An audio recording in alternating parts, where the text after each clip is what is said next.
How to download videos on TikTok. Open the TikTok app. Find the video that you would like to download. Tap on the share icon that you can see at bottom right corner of your screen. You can see various options.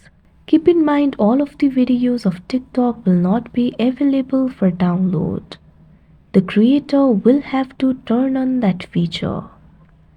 In order to download, tap on the option download that you can see on the screen. Wait for a while. The video is being downloaded.